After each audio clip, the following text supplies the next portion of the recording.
সমস্যা হতো তো হাগার সময়, বুঝলি, এত ঠান্ডা। আর আগে তো বাথরুম ছিল না, আমরা সব মাঠে ঘাটে হাঁকতাম। মাঠে গিয়ে হাঁকবো, মনে কর এই যে গু পড়তেছে, গু বেরোবে, পক করে বরফ হয়ে যাবে।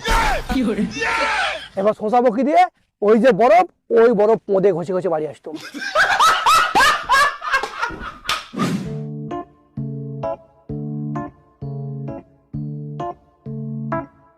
চা এবার যা ঠান্ডা, এই ঠান্ডায় ছোট হয়ে যাচ্ছে সবার।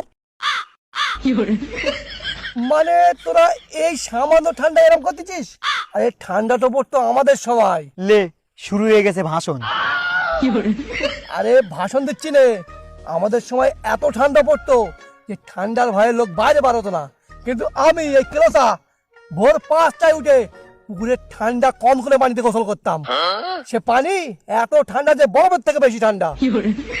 একদম বালের গল্প। আরে বালের গল্প না, পুরো সত্যি কথা না। তবে একটা ঘটনা বলি শোন। একদিন আমি ভোর 5টায় উঠে পুকুর পাড়ে গেছি গা ধোবার জন্য।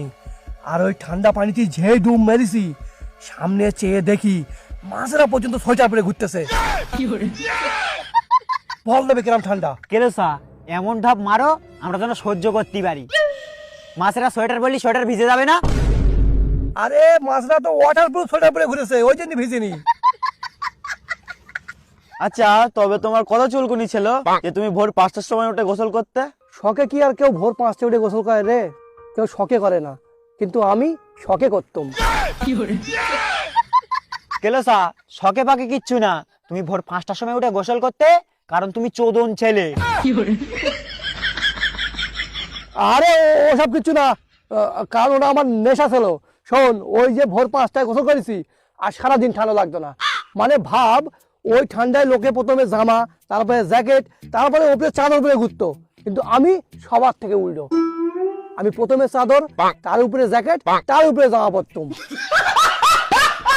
কেলোসা তবে তুমি চোদন না, 1 নম্বরের রক্ত কোটের বেটা ছেলে।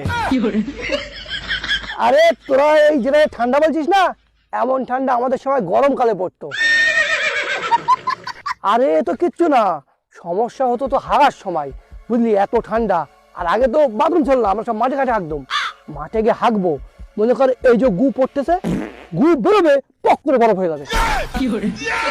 এবার শোষা বকি দিয়ে ওই যে বরফ, ওই বরফ পোঁদে ঘষে ঘষে বাড়ি আসতাম।